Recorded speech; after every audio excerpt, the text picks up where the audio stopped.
Buenos días a todos. Vamos a comenzar nuevamente ahora con el tema de fisiología del músculo esquelético. Bueno, el conocimiento del funcionamiento del músculo esquelético es de relevancia. Vimos la clase pasada, bueno, el último tema que fue fisiología de la membrana. Eso nos permite entender cómo funciona el músculo esquelético. Su entendimiento también es una de las partes centrales de la fisiología celular. ¿Sigue? Para entender cómo se da la contracción del músculo, primero hay que entender su excitación. Entonces, el primer paso para que se pueda dar la contracción muscular es la excitación neuromuscular. ¿Vale? Para ello se requiere que el sistema nervioso, por medio de una motoneurona, una neurona motora, particularmente una alfa motoneurona, estimule a una célula muscular esquelética. Es decir, si la neurona estuviera dañada, no existiría la contracción del músculo esquelético. Esta es la relevancia de esto. ¿Sigue? Bien. Entonces, para ello existe una unión especializada entre un axón y el músculo esquelético que se denomina placa neuromuscular. Que en este caso, justamente es esta prolongación de aquí, donde podemos ver que el axón tiene una terminal axónica. Y observamos cómo la membrana del músculo esquelético, que también recibe el nombre de sarcolema, recibe justamente los neurotransmisores que va a liberar esta neurona motora alfa. Esto nos va a permitir iniciar la contracción muscular. Para ello, primero hay que conocer qué neurotransmisor participa, cuál es la acetilcolina. La acetilcolina es el neurotransmisor que se libera en la placa neuromuscular. Para ello se requiere una serie de eventos en la neurona para que se pueda llevar a cabo esa liberación. ¿Vale? Entonces, esta motoneurona sintetiza la acetilcolina y la envía por medio de su terminal axónica hasta la terminal para justamente liberarlo, ¿vale? Y que se pueda llevar a cabo la contracción muscular. ¿Sí? Muy bien. Para ello se requiere la siguiente secuencia de eventos. Primero, se requiere que exista una activación de la neurona motora. Como hemos de recordar la clase pasada, la mayor parte de las neuronas se excitan por medio de despolarización. ¿Vale? Entonces, en este caso, primero se requiere de una despolarización de la motoneurona alfa, en este caso. Se requiere que se transmita la despolarización desde el cuerpo neuronal hasta la terminal sináptica.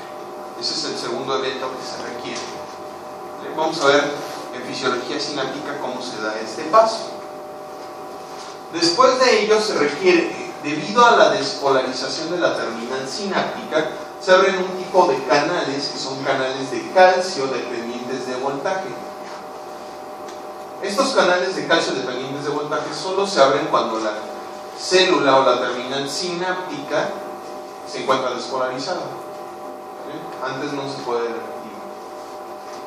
Una vez que se abren estos canales de calcio dependientes de voltaje, como hemos de recordar, hay más calcio extracelular que intracelular, de modo que al abrir un canal de calcio, este calcio va a entrar a la terminal sináptica, que es el siguiente paso, la entrada de calcio a la terminal sináptica.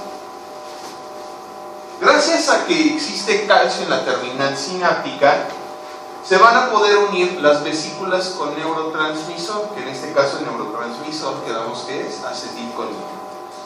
Entonces, gracias a que hay calcio en la terminal sináptica, entonces se pueden unir las vesículas que contienen la acetilcolina a la membrana presináptica. Y posteriormente, gracias a que se une esta vesícula, se puede llevar a cabo la liberación de acetilcolina. ¿Dudas de ello? ¿Dudas de esta secuencia? Entonces, este más o menos es un esquema de la terminal sináptica. Entonces, el paso número 1 es el siguiente. Como hemos de recordar, esto es el axón, este es el esquema del axón, este es el sarcolema. Entonces, el primer paso es que la neurona motora alfa debe estar despolarizada.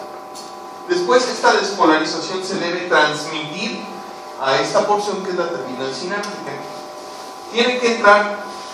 Gracias a que existe despolarización de esa membrana, puede entrar calcio a través de esos canales de calcio activados por voltaje.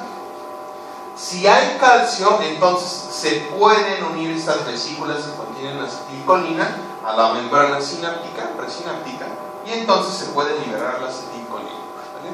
Si no existiera este calcio, entonces no se podría liberar el neurotransmisor. ¿Queda claro para todos? Muy bien, ¿sigue? Ahora, ¿qué efecto tiene la acetilcolina? Una vez que la acetilcolina es liberada al espacio sináptico, esta acetilcolina se tiene que unir a receptores para acetilcolina que tienen músculo esquelético. En particular, estos receptores que reciben el nombre de receptores colinérgicos, aquellos que captan acetilcolina, son receptores colinérgicos de tipo nicotínico. ¿Vale? Esto es importante porque es un tipo de canal ionotrópico. ¿Recuerdan que es un ionotrópico? Que son aquellos canales que se activan directamente por un ligando, ¿no? Diferente a un metabotrópico que dependía de una proteína G. Entonces, esta acetilcolina activa un receptor colinérgico nicotínico. Como consecuencia de ello, se van a activar unos canales de sodio que dependen de acetilcolina. Entonces, una vez que llega el neurotransmisor y se une, se abre un canal de sodio, ¿verdad?, que depende de acetilcolina. Entonces, como hemos de recordar, hay más sodio extracelular que intracelular, de modo que si tú abres un canal de sodio, el sodio va a entrar a la célula. Como consecuencia de ello, pues va a haber entonces entrada de sodio, y esto me va a llevar a despolarización. ¿Vale? ¿Por qué? Porque me están entrando iones con carga positiva, ¿no? Entonces, eso genera despolarización de la membrana de la célula muscular. ¿Vale? Ahora es importante entender que una sola pequeña cantidad de acetilcolina no es suficiente para generar un potencial de acción, ¿vale?, sino que se requieren de muchas moléculas de acetilcolina. ¿Vale? A esa pequeña unidad de acetilcolina se recibe el nombre de cuanto de acetilcolina, se recibe el nombre.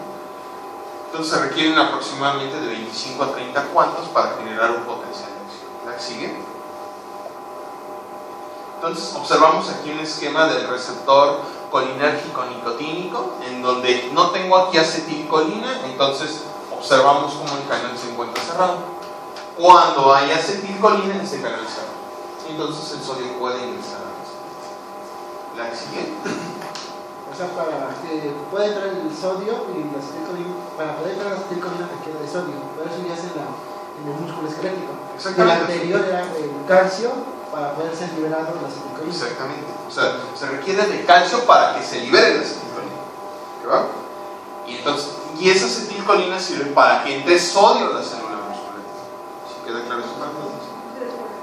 Y se despolariza como consecuencia de ello. ¿La sigue? Muy bien. Vamos a ver que la acetilcolina no tiene un efecto eterno, sino que está regulado por medio de una enzima que se localiza en este espacio sináptico, que recibe el nombre de acetilcolina esterasa.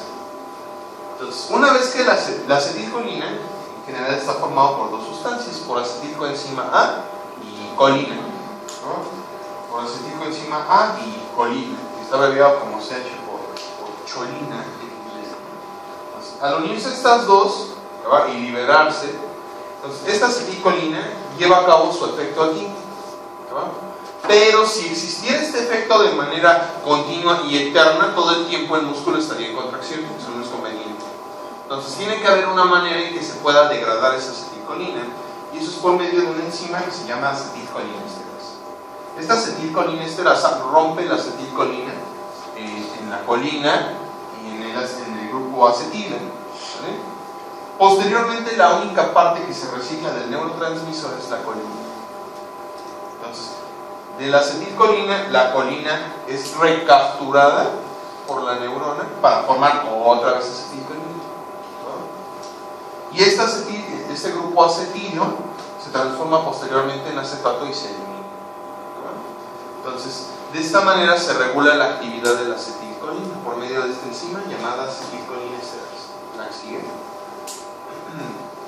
Ok, muy bien. Yo sé que no estás cansado todavía, estamos empezando. La sigue. Entonces, ¿qué es lo que sucede? Como te has dado cuenta, la acetilcolina pues está formada por este grupo acetilo y la colina, ¿no? Entonces, Pues para poder volver a resintetizar acetilcolina se requiere de cierto tiempo, ¿vale?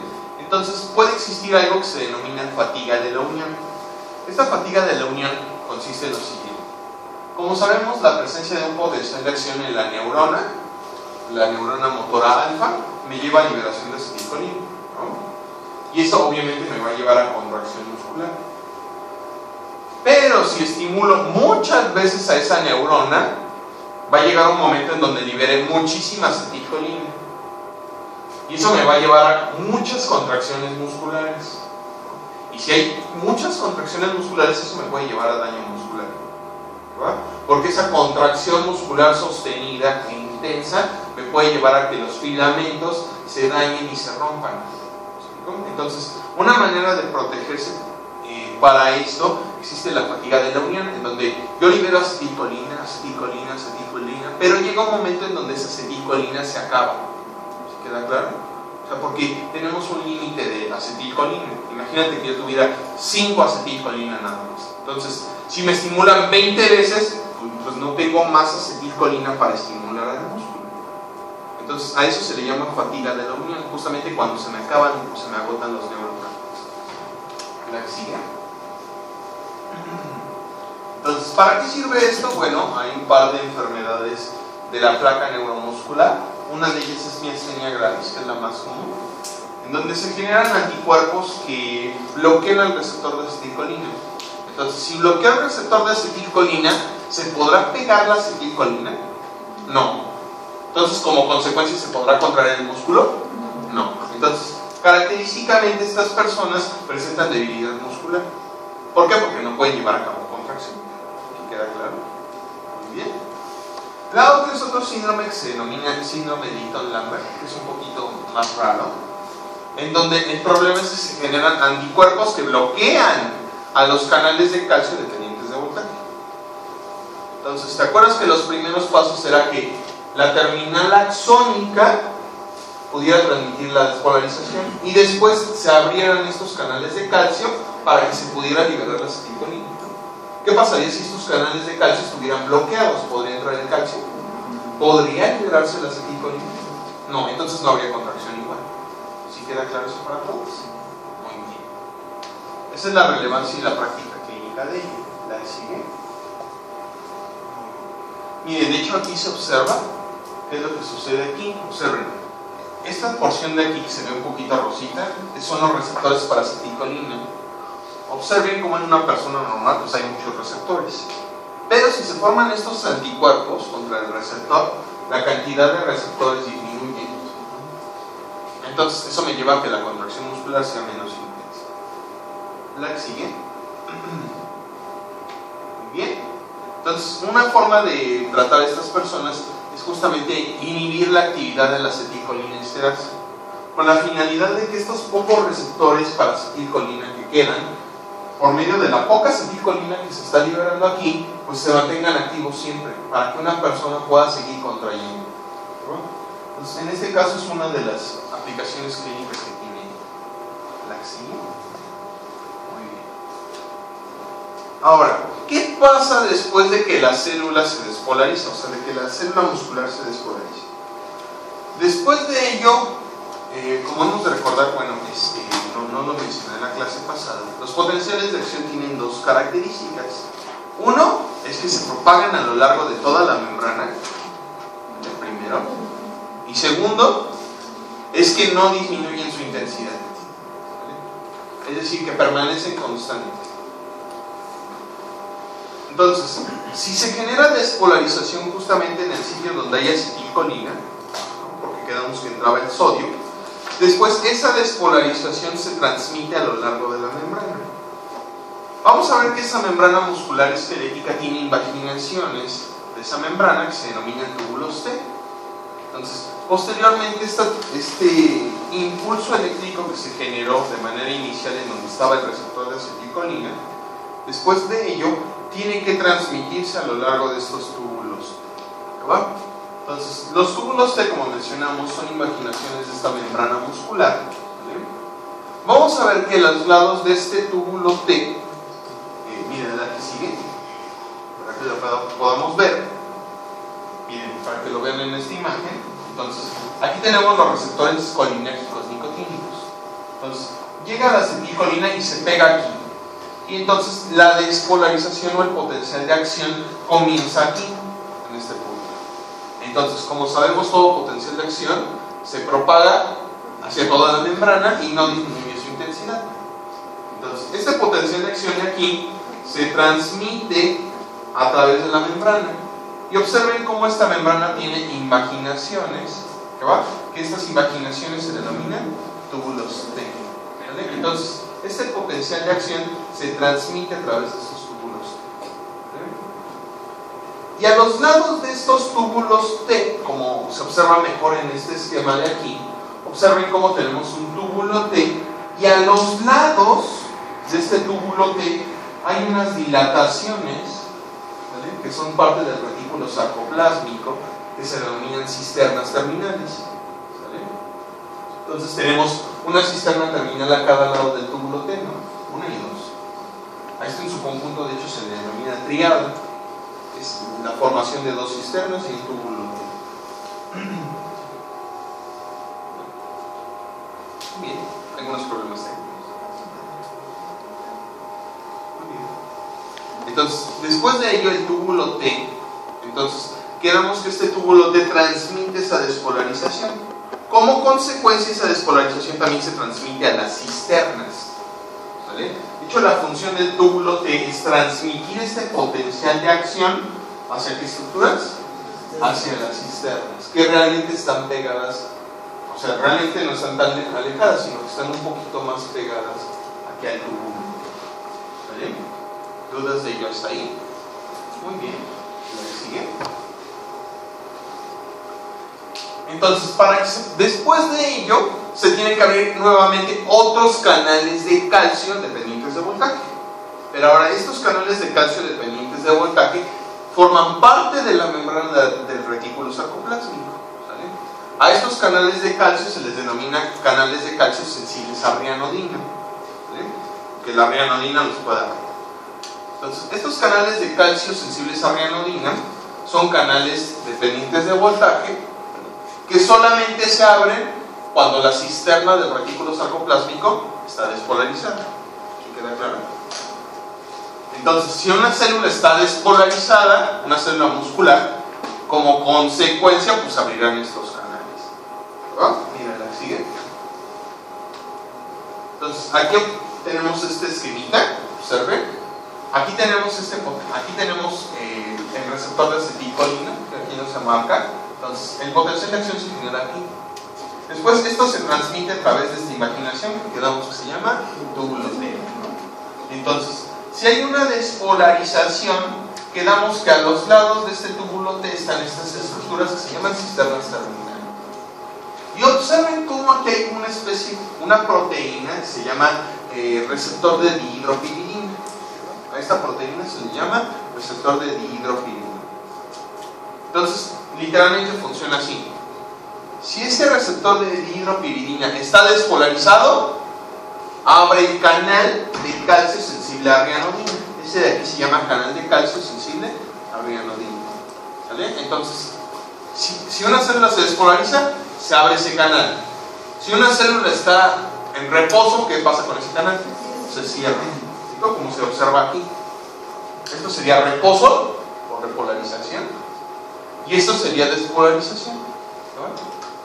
Entonces, si yo abro ese canal de calcio, ahora, ¿dónde quedamos que tengo yo más calcio? ¿Dentro de la cisterna del retículo sarcoplásmico o en el citoplasma? En la cisterna. Como consecuencia, si yo abro este canal de calcio, pues el calcio sale hacia el citoplasma. ¿Sí queda claro eso hasta aquí? Y de esta manera vamos a ver que el calcio participa en la contracción muscular. ¿Vamos bien? ¿Dudas de ello hasta ahí? Entonces, la importancia del canal de calcio sensible a rianodina es que se abre cuando hay una despolarización, ¿verdad? Y eso me va a llevar a la liberación de calcio hacia el citoplasma. ¿La que sigue? Muy bien. Posteriormente a ello existe algo que se denomina acople excitación-contracción. El acople excitación-contracción hace referencia a que este calcio que se acaba de liberar por un cambio de potencial de membrana va a servir para la contracción. Entonces, hace referencia al punto en donde este potencial de acción me lleva a la contracción muscular. ¿Y cuál es la sustancia que participa en ello? Es el calcio. Ese calcio solamente se libera cuando cambia la carga eléctrica de la célula. Y ese calcio sirve para la contracción. Para eso sirve. ¿Vale? Entonces, este calcio es el que interviene en el acople excitación-contracción. ¿La sigue? Muy bien. Entonces, ¿qué pasa después? Ahorita quedamos que es hasta cuando se libera el calcio. Pero el calcio no puede estar eternamente en el citoplasma. De hecho, si hubiera calcio eternamente en el citoplasma, la célula siempre estaría en contracción. Imagínate que ese fuera el corazón. El corazón no puede estar siempre en contracción. Entonces, ¿qué es lo que debe de hacer ese retículo sarcoplásmico? Recapturar nuevamente ese calcio. O sea, ya liberé yo el calcio, lo tengo que volver a recapturar. ¿Vale? Y para ello se requiere el funcionamiento de la bomba de calcio que habíamos visto en el tema previo. ¿Vale? Entonces, recordemos que en el retículo sarcoplásmico existe una bomba de calcio, o cerca, que tiene la función de utilizar ATP para poder meter nuevamente el calcio hacia la cisterna. ¿Por qué requiero ATP? Porque ¿dónde tengo más calcio? ¿En la cisterna o en el citoplasma? En la cisterna. Entonces, pues tengo que meter más calcio. Entonces, vuelvo a meter más calcio y entonces a esto se le llama bomba de calcio o cerca. Y en regular la actividad de esta bomba de calcio cerca es una proteína que recibe el nombre de fosfolambano. Entonces, la cerca está regulado por medio de una proteína que se llama fosfolambano. Entonces, por ejemplo, si yo aumentara la actividad del fosfolambano, como consecuencia de ello, pues aumentaría la cantidad de calcio que se recaptura. ¿Sí queda claro? Muy bien. ¿Dudas de ello está ahí? Muy bien, la que sigue. Muy bien, la que sigue. Muy bien. Una vez que el calcio se ha liberado hacia el citoplasma, entonces ahora hay que ver cómo está formado ese citoplasma. Para ello existe una unidad funcional en el músculo estriado esquelético que se denomina sarcómero. Esta sarcómero está formado por dos estructuras, por filamentos delgados y por filamentos gruesos, que podemos notar claramente la diferencia por el grosor. Estos filamentos delgados están formados por un conjunto de 3 proteínas, que son actina, que es el componente más abundante, que es lo que vemos de color azul. Otra sustancia que se denomina tropomiosina, que es esta estructura que tiene color amarillo, que apenas se ve. Y otra pequeña proteína, que sin embargo es muy importante, que se denomina troponina, que es más o menos esta pequeña esferita que si notas que se ve aquí, diferente. ¿Lo ves? Esta troponina entonces me permite llevar a cabo la contracción muscular. Ahorita vamos a ver de qué manera. ¿Qué importancia tiene cada uno? La actina se caracteriza porque tiene una región que se denomina sitio activo. Todas las actinas tienen una región que se denomina sitio activo. ¿Qué es el sitio activo? Es una región en donde se pega la miosina. ¿Vale? Entonces, yo soy una esfera y tengo un punto donde solamente se puede pegar la miosina. A ese punto, a esa zona se le llama sitio activo. ¿Se queda claro? Después, este filamento que quedamos que se llama tropomiosina tiene la función de bloquear esos sitios activos. ¿Qué función tiene esa tropomiosina? Bloquear los sitios activos. ¿Vale? Entonces, normalmente esa zona que yo tengo para que se pegue aquí la miosina, yo tengo aquí una proteína que me está bloqueando, que se llama tropomiosina. ¿Queda claro? Por último tengo la proteína que se llama troponina. La troponina tiene 3 fracciones o 3 regiones. Troponina T, que se une a tropomiosina. Troponina T. Troponina I, que se encarga también de bloquear los sitios activos. De hecho se llama I porque inhibe los sitios activos. Y sin embargo, la más importante es la última, que se llama troponina C, que es la parte que fija calcio. Su función es la de fijar calcio. ¿Sí? Entonces, de esta manera la proteína que fija calcio en el músculo esquelético es la troponina. Después, estos filamentos gruesos están formados por miosina. Esta miosina tiene una región particular, que es esta región que se ve aquí, que se denomina región S1. Entonces, esta miosina tiene una región, ¿verdad?, que tiene, en realidad la miosina parece como una especie de palo de golf, y tiene una cabecita que se llama cabeza globular o región S1. Esta región S1 tiene dos funciones. Esta región S1 tiene dos funciones. Uno, se une al sitio activo de la actina. Esa es la función 1. Y la función 2 tiene actividad de ATPase. Es decir, que vamos a ver que degrada ATP. La proteína que degrada ATP en el músculo esquelético es la miosina. Gracias a la interacción de estos dos filamentos se puede llevar a cabo la contracción muscular. ¿La sigue? Muy bien, de hecho eso es lo que les acabo de mencionar, ¿no? Actina tiene un sitio activo. Tropomiosina bloquea los sitios activos. Troponina tiene tres fracciones. Troponina C fija calcio. Troponina I inhibe el sitio activo. Troponina T se une a troponina. Entonces vamos a ver de qué manera la interacción de estos filamentos permite llevar a cabo la contracción muscular y qué importancia tiene el calcio. ¿La que sigue? Muy bien, ¿la que sigue? Muy bien, esto ya lo habíamos mencionado. ¿La que sigue? Muy bien. Entonces, ¿qué función tiene este calcio?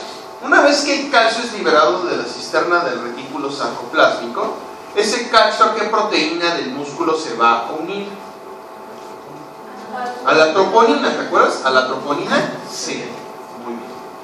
Entonces, esto literalmente funciona así. Observa este esquema de aquí. Entonces, ¿ves estos puntos de color azul que se observan aquí? Estos pequeños puntos. ¿Los ves? Estos pequeños puntos son los sitios activos. ¿Lo ves? ¿Ves esta proteína que es un filamento que está aquí? ¿Quién es esta proteína? Tropomiosina, que es la que está bloqueando el sitio activo, ¿cierto? ¿No?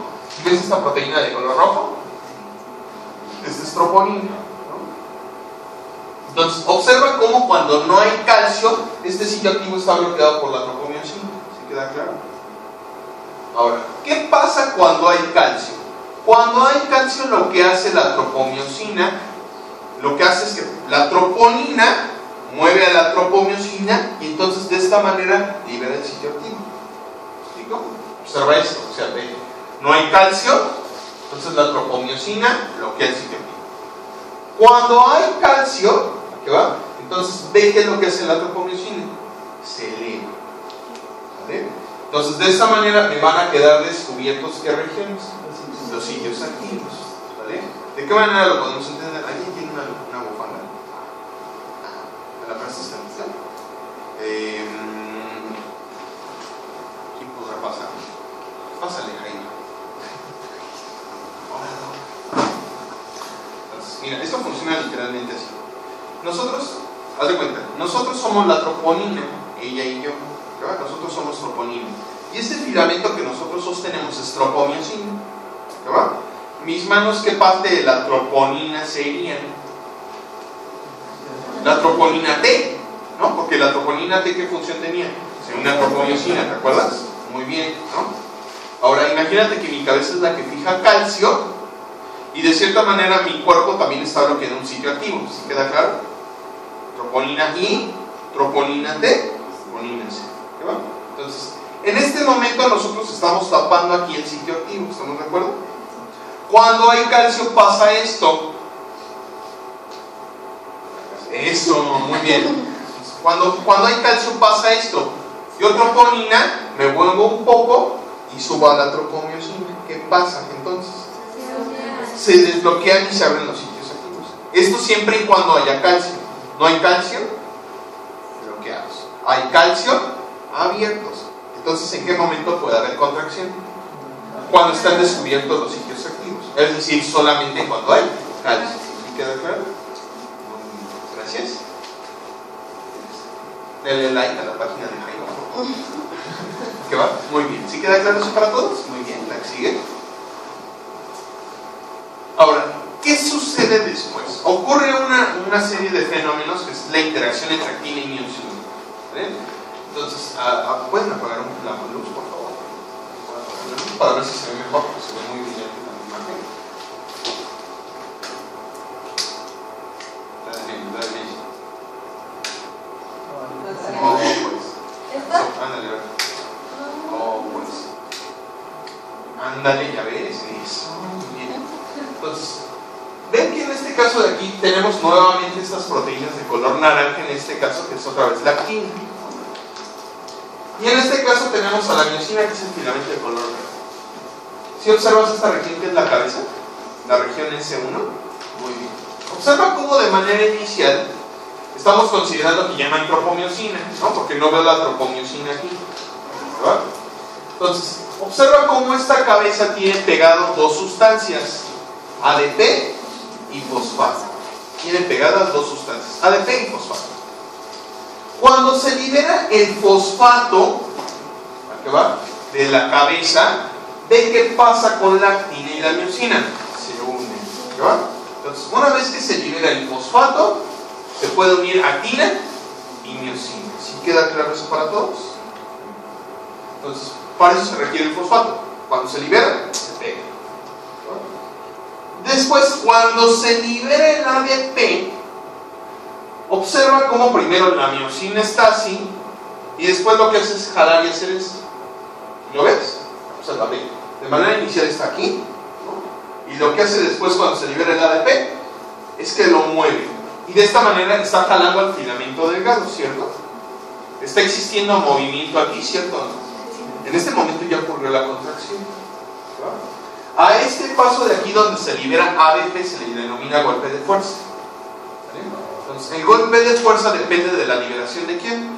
De ADP. ¿Sí queda claro? Entonces, la contracción se puede llevar a cabo gracias a la liberación del ADP.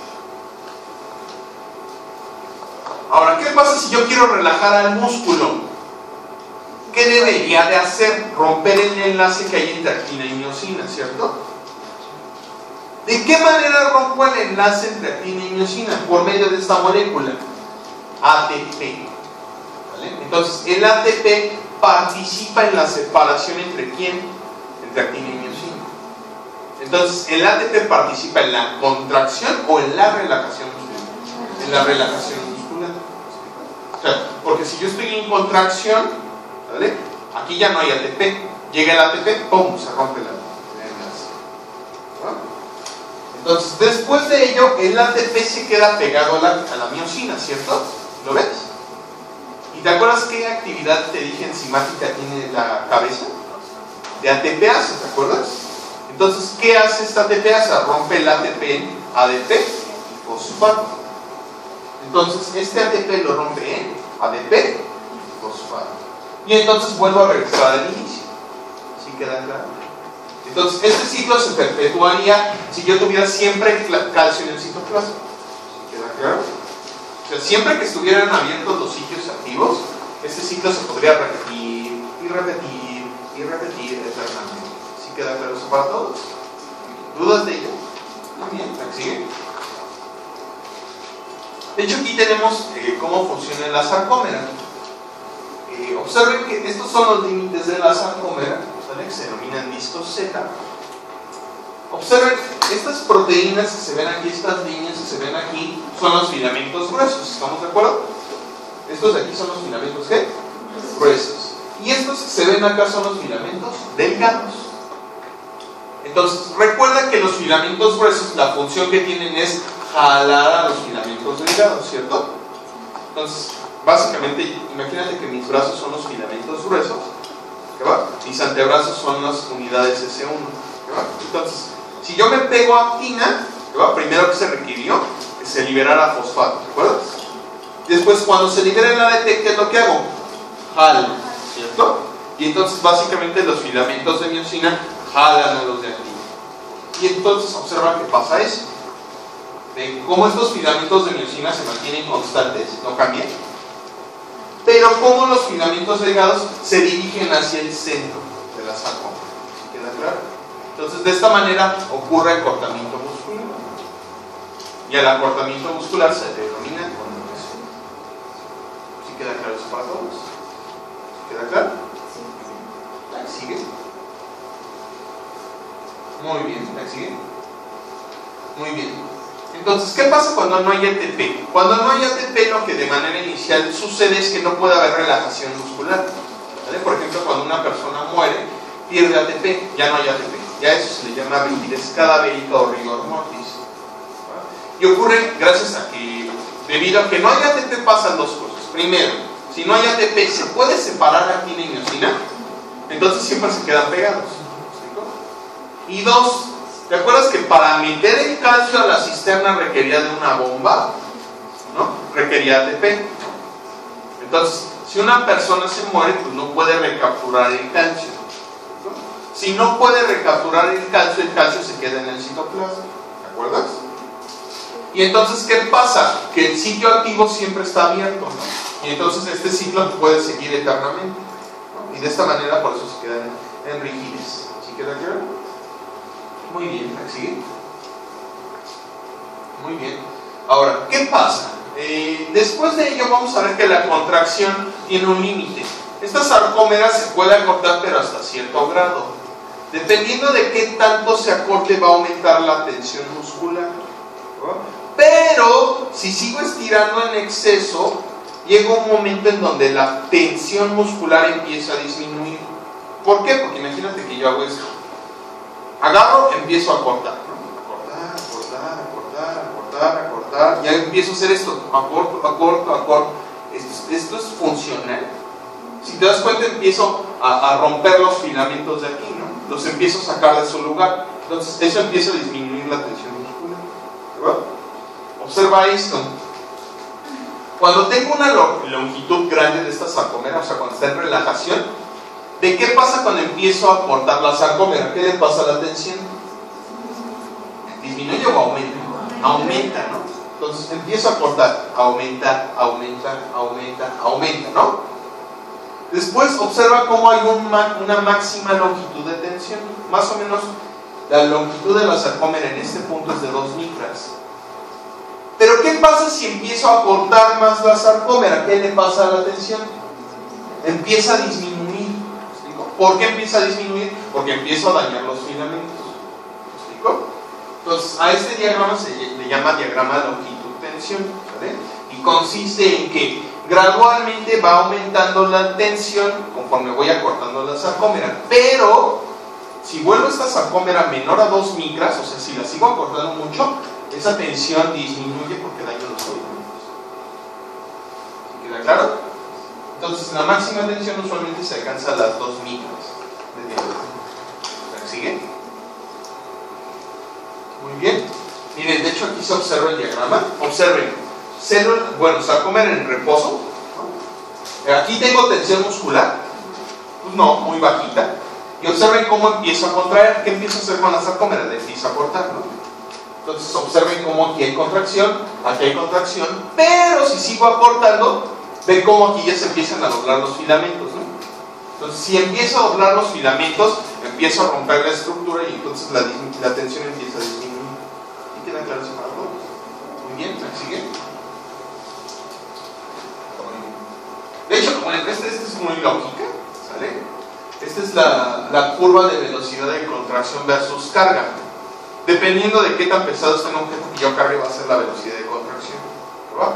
A objetos pesados, pues mi velocidad de contracción va a ser más lenta, ¿no? O sea, no agarras y cargas una bolsa del mandado de 10 kilos, no la cargas rápido, ¿explico? Te tardas en cargarla, la velocidad de contracción es lenta, ¿no? Entonces, esa curva lo que interpreta es que a mayor carga, la velocidad de contracción es menor. Observa, ve, estoy cargando un objeto que pesa 0 kilos. ¿Cómo es mi contracción? Súper rápida, ¿no? Observa cómo después cargo 1 kilo. ¿Mi contracción es igual de rápida? Ahora, si es de 4 kilos, mi contracción es rápida. No, es súper lenta, ¿no? ¿Te das cuenta? Esto es lo que explica esta gráfica. ¿Verdad? ¿Sigue? Muy bien. Ahora, existe algo que se llama sacudida simple. Sacudida simple hace referencia a la contracción que se genera como consecuencia de un potencial de acción. La sacudida simple hace referencia a la contracción que se genera después de un potencial de acción. ¿Un solo potencial de acción será suficiente para alcanzar la máxima tensión? No. O sea, es como cuando empiezas a hacer, por ejemplo, si alguna vez has hecho ejercicio, si has hecho pesas, no agarras y empieces cargando el máximo peso durante la primera serie o repetición, ¿no? Sino que lo tienes que hacer gradualmente. Primero empiezas con cargas ligeras y hasta el final ya puedes usar cargas más intensas, ¿verdad? ¿Por qué? Porque una sacudida simple, es decir, una simple contracción, no puede alcanzar la tensión máxima del músculo. Salud. Y existe algo que se denomina tétanos. Tétanos hace referencia a que si yo hago bueno, si viene también en los libros como un carrusel de potenciales de acción, o sea, muchos potenciales de acción seguidos, ¿va? Llega un momento en donde la tensión muscular alcanza un máximo, alcanza una meseta. A eso se le llama tétanos, perdón, ¿va? Ese tétanos hace justamente referencia a la tensión máxima que alcanza el músculo. ¿Sí queda claro? Muy bien, ¿la sigue? Entonces, observen esta gráfica. Aquí en color rojo se enlistan los potenciales de acción, ¿va? Y aquí de color azul se grafica la tensión muscular. Observen, un potencial de acción genera una contracción. A esta contracción se denomina como sacudida simple, ¿no? ¿Qué es la contracción que se genera? Por un potencial de acción. Entonces, aquí tengo una sacudida simple, aquí tengo otra. ¿Sí lo ves? Este lo vamos a dejar para después, ahorita lo vamos a ver, ¿verdad? Vamos a entender este fenómeno. Pero, ¿qué pasa si yo doy muchos potenciales de acción seguidos? Ve cómo la tensión muscular aumenta hasta que llega a una meseta. A esta meseta se le llama tétanos. ¿Sí queda claro? Muy bien, ¿la sigue? Ahora, el músculo esquelético puede ser algo que se denomina suma temporal. Si yo doy dos potenciales de acción continuos, solo dos, ¿verdad? Puedo hacer que la tensión muscular se sume, ¿verdad? A eso se le llama suma temporal, que es de hecho lo que venía en la gráfica previa, la anterior tantita. Observen cómo doy dos potenciales de acción continuos, ¿sí lo ves? 1, 2. Y ve cómo la tensión muscular se suma, ¿sí lo ves? O sea, va a disminuir y después aumenta nuevamente. A esto se le llama suma temporal. ¿Sí queda claro? Que es cuando doy dos potenciales de acción continuos. ¿Verdad? ¿Puedo seguir repitiendo este fenómeno? Sí. O sea, si yo diera un potencial, otro potencial, otro potencial, ¿estás de acuerdo que veré cómo gradualmente va aumentando la tensión muscular, ¿cierto?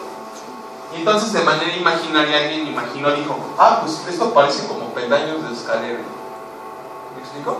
Entonces, a este fenómeno en donde si yo empiezo a dar potenciales de acción continuos, ¿verdad? Se empiezan a ocurrir sumas temporales y empieza a aumentar gradualmente la tensión. A eso se le llama fenómeno de escalera, ¿verdad?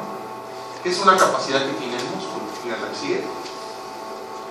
O también se le llama fenómeno de Treppe. ¿La sigue? Entonces, observen aquí, este es el fenómeno de escalera.